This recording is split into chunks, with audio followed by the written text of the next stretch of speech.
So activity number 5, the final activity is implications. It's supplied with a form that you can fill in. So you need to cover all the implications of implementing your solution and think about how you're going to manage and support the users, how you're going to manage and support the customers, and managing the assets that you're going to buy.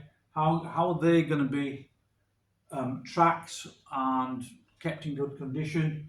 And finally, you need to think about some constraints like the legal requirements, security, and any resource limitations.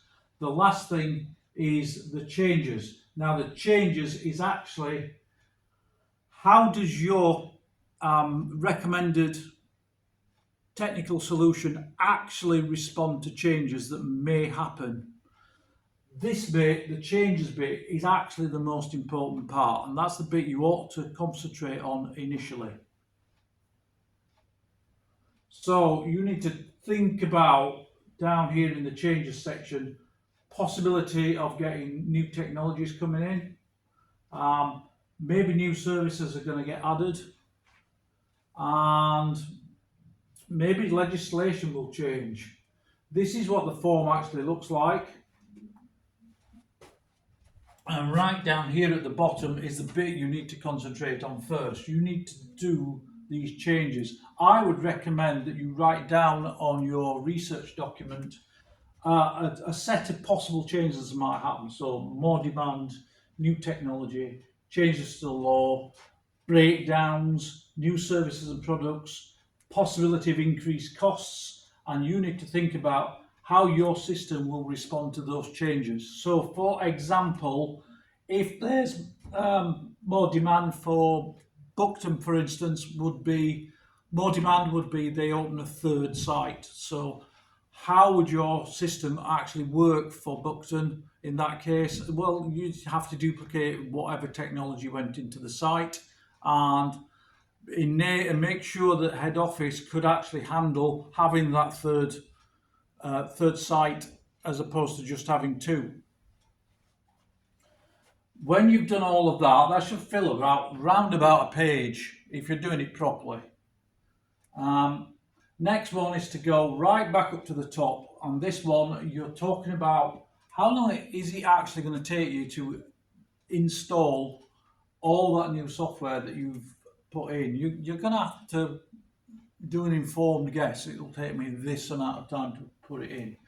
You also need to think who's actually going to do the deploying or installing, how much downtime that's going to cause for the company, because whatever the people whose computer you've got are not working, they are not earning money for the company. Then how are you going to get rid of the old equipment? You can't just throw it in a skip. You've got to dispose of electronic equipment to somebody that's doing recycling in an ethical manner. Is there any building work that needs doing? Are you going to need to drill holes so you can get LAN cables through, for instance? Are you going to need to use external contractors that are actually a bit more specialist in this line? And what are you going to do about actually keeping all the bits and pieces that you've got safe while you're deploying them? Because you don't want anybody walking off with your bits of equipment. And finally, how are you going to prioritize your deployment? What are you going to put in first and what's going to be last? After you've done that, you need to think about the data security. So you need to be able to issue logins to all the people with different roles. Now, you don't have to do each role individually. Some naturally fall into blocks of roles who will have the same levels of access and will need the same sort of logins. But these people may well need training, and you've got to consider when you're doing that training, they're not actually working, so they're not earning money for the company. So how are you going to organise the training? Who's going to do it? How long is it going to take? After that, you need to think about the customer bit. So this is the customer bit, and we need to think about the relevant legislation. Now, you'll have already done the legislation within Activity 1, It's a case of just expanding a little bit on that legislation and saying why it is important for the clients. Are you going to put in a help desk, and how much access are you going to actually allow them to your systems? So are you going to give them a login, which will let them in to see how their job's progressing, or what? It's up to you to decide. You need to say. Finally, the last section you should fill in is about tracking your assets. So are you going to give each of the pieces of technology, so each tablet, for instance, that you're going to issue to the builders, are you going to make that have a unique identification code? Then you need to think about how much damage are you going to allow the users to do to these pieces of equipment before you actually take them off them. So if somebody's dropping their tablet off the top of the building every 4 times a week, are they entitled to have a tablet at all? Or can they not be trusted with it? So you take it off them. The last thing is, how often are you going to pull in all the bits of technology so they can be maintained and updated? It's an important thing to consider. So this section here, right at the bottom, the changes should be about a page long. The top bit, the time scale of deployment, should be about half a page, and a third of a page for each of the others. If you do that, you should do well. That's typically what one looks like, though I think this one is nowhere near enough in the changes section.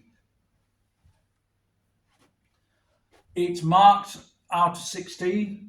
The band 4 is the top end of the band. You're looking at a wide-ranging and appropriate consideration of the implications of the solution on the organisation. It should be comprehensive and realistic understanding of the solution's capacity to respond to change. Comprehensive, you cover everything. You try and cover every little thing. The report itself should be coherent and showing a reasonable, full awareness of the implications for the given scenario. If you can't manage that, you will drop down into band 3, where you're doing mostly appropriate considerations, mostly realistic understanding of ability to respond to change, and mostly coherent and logical chains of reasoning.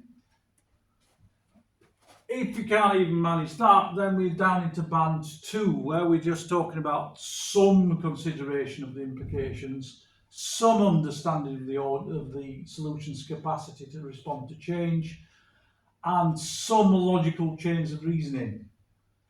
By now we're lacking clarity.